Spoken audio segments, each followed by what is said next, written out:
اعوذ باللہ من الشیطان الرجیم بسم اللہ الرحمن الرحیم۔ معزز محترم خواتین و حضرات، طلبہ و طالبات، عدل و انصاف کے موضوع پر آج کی گفتگو ہوگی۔ بس عدل میں پوشیدہ ہے توقیر عدالت، مشکل سے بہت ہوتی ہے تعمیر عدالت، صدیوں میں کبھی معجزہ ہوتا ہے یہ صفدر، توہین عدالت سے ہو توقیر عدالت۔ عدل و انصاف جس کا لغوی معنی ہے پھیرنا، برابر کرنا، توازن اختیار کرنا، اور انصاف بھی مصدر ہے جس کا مادہ نون صاد فا، جس کا لغوی معنی ہے نصف کرنا، برابر تقسیم کرنا، ہر صاحب حق کو اس کا پورا حق ادا کرنا، کسی شے کو اس کے اصل مقام پر رکھنا اور حدود سے تجاوز نہ کرنا عدل و انصاف کہلاتا ہے۔ عادل کیسے بنا جا سکتا ہے؟ مسلمان کی زندگی کا سب سے بڑا ہتھیار جو ہر موقع پر اسے غیر انسانی حرکات اور افراط و تفریط، اضافہ و کمی سے بچاتا ہے، تقویٰ ہے۔ یعنی انسان کے دل میں اللہ کا خوف اس حد تک موجود ہو کہ وہ شعوری یا لا شعوری طور پر، انٹینشنلی اور ان انٹینشنلی، اللہ اور اس کے رسول صلی اللہ علیہ وآلہ وسلم کی کسی بھی نافرمانی کا مرتکب نہ ہو۔ اپنے اندر عدل کی قوت پیدا کرنے کے لیے پہلی ضروری چیز تقویٰ ہی ہے۔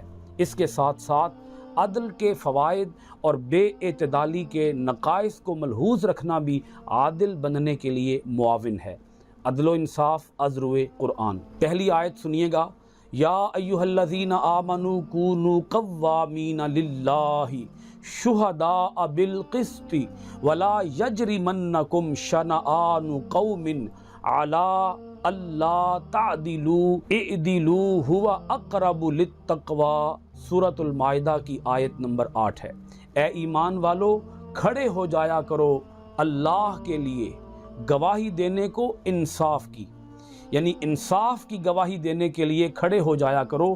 کس کی رضا کے لیے؟ اللہ کی رضا کے لیے۔ اور کسی قوم کی دشمنی کے باعث انصاف کو ہرگز نہ چھوڑو۔ آپ اندازہ لگائیں اسلام کتنا خوبصورت دین ہے، دشمنوں کے ساتھ بھی ناانصافی کرنے کی اجازت نہیں دیتا۔ اللہ کریم نے دو ٹوک الفاظ میں ارشاد فرما دیا کہ اگر تمہارا کسی دشمن قوم سے بھی پالا پڑ جائے تو انصاف کو ہرگز نہ چھوڑو، عدل کرو، یہی بات تقویٰ کے زیادہ قریب ہے۔ یہاں اللہ کریم نے واضح فرما دیا کہ عدل کرتا ہی وہی ہے جس کے دل میں خشیت ہو، خشوع و خضوع ہو اور خوف الہی ہو۔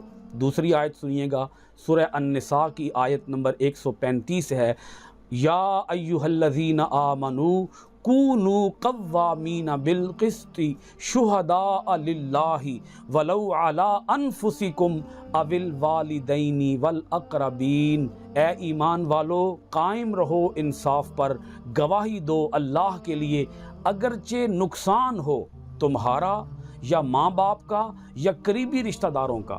کتنی خوبصورت بات اللہ کریم نے ارشاد فرمائی ہے، ماں باپ کا نقصان ہوتا ہے ہو جائے، قریبی رشتہ داروں کا نقصان ہوتا ہے ہو جائے، تم انصاف کا ساتھ دو، انصاف پر کھڑے رہو، اپنے ظاہری نقصان کو نہ دیکھو، وہ تمہیں نقصان لگ رہا ہے، حقیقت میں تمہیں فائدہ ہی ہوگا اگر تم انصاف کا ساتھ دو گے۔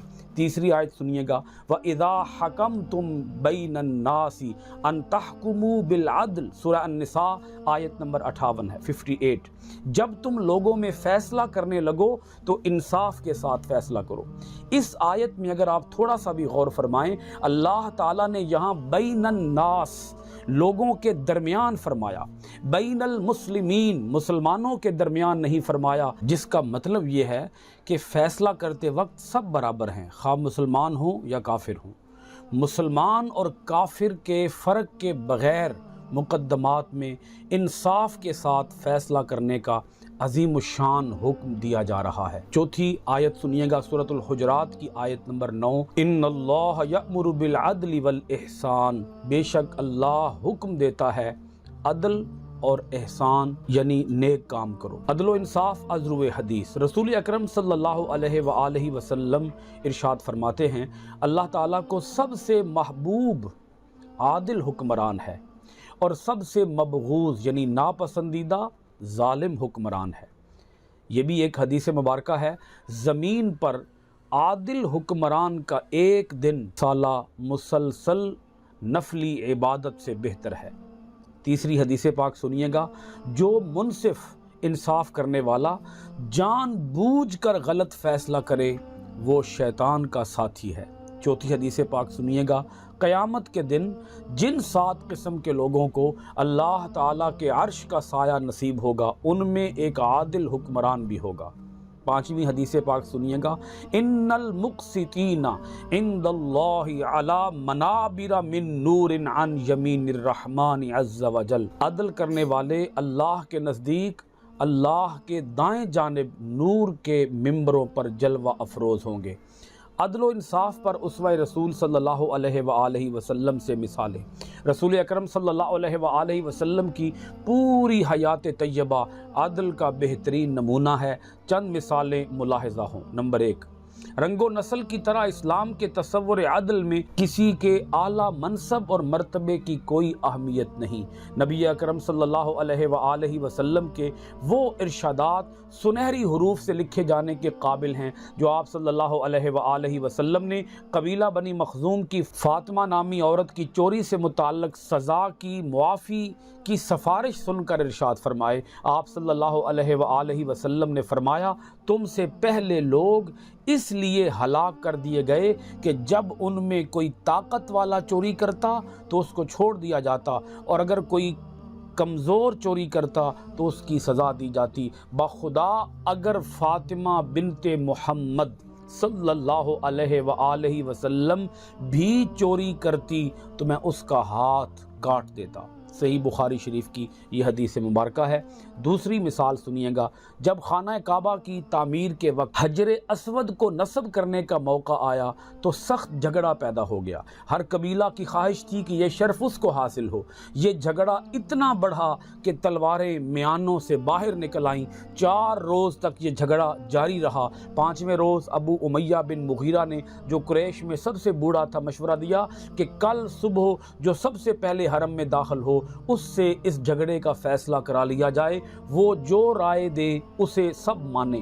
اس تجویز کو سب نے قبول کر لیا۔ اللہ کی قدرت کے صبح کو سب سے پہلے حرم میں حضور نبی اکرم صلی اللہ علیہ وآلہ وسلم داخل ہوئے۔ سب نے کہا یہ سچے بھی ہیں، امانت دار بھی ہیں، ہمیں ان کا فیصلہ منظور ہے۔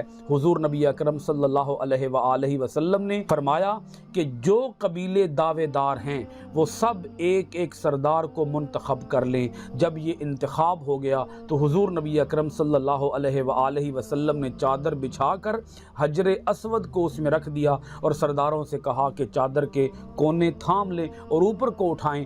جب چادر اس مقام تک آئی جہاں حجر اسود کو نصب کرنا تھا تو حضور نبی اکرم صلی اللہ علیہ وآلہ وسلم نے اسے اٹھا کر نصب فرمایا۔ اس طرح ایک سخت لڑائی آپ صلی اللہ علیہ وآلہ وسلم کے عدل پر مبنی فیصلے سے رک گئی۔ تیسری مثال سنیے گا، اسوہ رسول صلی اللہ علیہ وآلہ وسلم سے عظیم تابعی حضرت سعید بن مسیب رضی اللہ تعالی عنہ فرماتے ہیں کہ رسول اکرم صلی اللہ علیہ وآلہ وسلم سے اگر کسی کو تکلیف پہنچتی تو حضور صلی اللہ علیہ وآلہ وسلم اس کو اجازت دیتے کہ اتنی تکلیف حضور صلی اللہ علیہ وآلہ وسلم کو پہنچا کر بدلہ لے لے۔ اسی طرح ہم نے صدیق اکبر اور فاروق اعظم رضی اللہ تعالی عنہما کو کرتے ہوئے دیکھا ہے۔ اب آپ کے سامنے میں عدل کے 5 درجات بیان کروں گا۔ نمبر 1 اللہ کے ساتھ عدل، نمبر 2 اپنی ذات کے ساتھ عدل، نمبر 3 اہل خانہ کے ساتھ عدل، نمبر 4 اولاد کے ساتھ عدل، اور نمبر 5 قانون کے ساتھ عدل۔ یہ عدل کے مختلف 5 درجات سنیے گا۔ نمبر 1 اللہ کے ساتھ عدل۔ اللہ تعالیٰ کے احکامات پر حقیقی معنوں میں عمل کرنا عدل ہے، اور اللہ تعالیٰ کے احکامات پر عمل نہ کرنا اور احکامات کو پامال کرنا، حدود اللہ کو تجاوز کرنا، یہ ظلم ہے۔ قرآن مجید میں شرک کو سب سے بڑا ظلم قرار دیا گیا، اور عدل کا متضاد ظلم ہی ہے۔ اپنی ذات کے ساتھ عدل، ہمیں اپنی ذات کے ساتھ بھی عدل کرنے کا حکم دیا گیا ہے۔ جناب نبی اکرم صلی اللہ علیہ وآلہ وسلم نے فرمایا کہ اپنے نفس کے ساتھ بھی عدل کرو۔ حضرت عبداللہ بن عمر بن العاص نے ارادہ کر لیا کہ میں ساری زندگی رات کو جاگ کر اللہ تعالیٰ کی عبادت کیا کروں گا، اور ساری زندگی روزانہ ایک قرآن کریم پڑھوں گا۔ حضور نبی اکرم صلی اللہ علیہ وآلہ وسلم نے اسے منع فرمایا کہ یہ اپنے اوپر ظلم ہے۔ تمہارے بدن کا تم پر حق ہے کہ اسے خوراک اور آرام دو، تمہاری آنکھوں کا تجھ پر حق ہے کہ اسے نیند دو، چنانچہ اپنے ساتھ بھی عدل و انصاف کا حکم دیا گیا ہے۔ نمبر 3، اہل خانہ کے ساتھ عدل۔ گھر کے ماحول میں عدل کا حکم دیا گیا ہے۔ خود حضور نبی اکرم صلی اللہ علیہ وآلہ وسلم بھی اپنے گھر میں عدل برقرار رکھتے تھے۔ قرآن کریم نے جہاں ایک سے زیادہ بیویوں کی اجازت دی ہے، وہاں ایک شرط بھی لگائی ہے۔ سورہ النساء کی آیت نمبر 3 سنیے گا، فَانْكِحُوا مَا طَابَ لَكُم مِّنَ النِّسَاءِ مَثْنَىٰ وَثُلَاثَ وَرُبَاعَ وَإِنْ خِفْتُمْ أَلَّا تَعْدِلُوا فَوَاحِدَةً۔ جو عورتیں تمہیں پسند آئیں ان میں سے 2 3 4 سے نکاح کر لو، لیکن اگر تمہیں خطرہ ہو کہ انصاف نہ کر سکو گے تو پھر ایک ہی نکاح کرو۔ یعنی اگر 2 شادیاں کر سکتے ہو تو کرو، 3 شادیاں کر سکتے ہو تو کرو، حد یہ ہے کہ 4 شادیاں کر سکتے ہو، لیکن عدل اس کی شرط ہے۔ عدل کا معنی ہے تمام معاملات میں برابری کرنا، ہر بیوی کو اس کا پورا حق دینا اور کسی کو ترجیح نہ دینا۔ نمبر 4، اولاد کے ساتھ عدل۔ اولاد کے معاملے میں بھی عدل کا حکم دیا گیا ہے۔ بخاری شریف کی روایت ہے، ایک صاحب رسول اکرم صلی اللہ علیہ وآلہ وسلم کی خدمت میں آئے اور عرض کیا، یا رسول اللہ صلی اللہ علیہ وآلہ وسلم، میری اولاد میں سے ایک لڑکا ایک بیوی سے ہے جبکہ باقی دوسری بیویوں سے ہیں۔ میری بیوی تقاضا کر رہی ہے کہ میں اپنی جائیداد میں سے اپنے اس بیٹے کو حصہ دوں، میں اسے حصہ دینے پر تیار ہوں، لیکن اس پر میں آپ صلی اللہ علیہ وآلہ وسلم کو گواہ بنانا چاہتا ہوں۔ حضور نبی اکرم صلی اللہ علیہ وآلہ وسلم نے پوچھا، کیا تم نے باقی بیٹوں کو بھی جائیداد میں سے حصہ دیا ہے؟ اس نے کہا، یا رسول اللہ صلی اللہ علیہ وآلہ وسلم نہیں۔ حضور نبی اکرم صلی اللہ علیہ وآلہ وسلم نے فرمایا، پھر ظلم پر مجھے گواہ مت بناؤ۔ نمبر 5، قانون کے ساتھ عدل۔ آج کے حالات میں ایک بات کا چرچا عام ہے کہ قانون کی نظر میں سب کے حقوق میں برابری ہونی چاہیے۔ یہ بات بھی عدل کے تقاضوں میں سے ہے۔ جناب رسول اللہ صلی اللہ علیہ وآلہ وسلم نے یہی فرمایا۔ بخاری شریف کی روایت کے مطابق قانون کی نظر میں سب کے برابر نہ ہونے کو سوسائٹی کی تباہی اور بربادی کا سبب بتایا گیا ہے۔ حضور نبی اکرم صلی اللہ علیہ وآلہ وسلم نے فرمایا، تم سے پہلی قومیں اس لیے تباہ ہوئی ہیں کہ جب ان میں سے کوئی بڑا آدمی جرم کرتا تو اسے چھوڑ دیا جاتا، اور جب کوئی کمزور آدمی جرم کرتا تو اسے سزا دی جاتی۔ آخر میں نظام عدل اور دین اسلام کو ذرا سمجھیے گا۔ بعثت نبوی سے قبل دنیا عدل و انصاف کے تصور سے خالی ہو چکی تھی۔ طاقتور ظلم و ستم کو اپنا حق سمجھنے لگے اور کمزور اپنی مظلومیت کو مقدر سمجھ کر ظلم برداشت کرنے پر مجبور تھے۔ دین اسلام کے طفیل ظلم و ستم کا یہ کاروبار بند ہوا اور دنیا عدل و انصاف کے اس اعلیٰ معیار سے آشنا ہوئی جس نے رنگ و نسل اور قوم و وطن کے امتیازات کو مٹا کر رکھ دیا۔ ناانصافی کی بنا پر انسانوں کے مختلف طبقوں اور گروہوں کے درمیان نفرت کی جو دیوار کھڑی ہو گئی تھی، اسلام نے اسے گرا کر انسان کے شانہ بشانہ لا کھڑا کیا۔ اس طرح لوگوں کے درمیان انس و محبت کا وہ رشتہ استوار ہوا جو انسان کے لیے سرمایہ افتخار ہے۔ آخر میں صرف اتنا ہی کہوں گا، عدل و انصاف صرف حشر پر موقوف نہیں، قیامت کے دن اللہ کریم عدل و انصاف پر مبنی فیصلے فرمائے گا، لیکن یہ سن لیجئے، عدل و انصاف صرف حشر پر موقوف نہیں، زندگی خود بھی گناہوں کی سزا دیتی ہے۔ بہت شکریہ۔ السلام علیکم ورحمۃ اللہ وبرکاتہ۔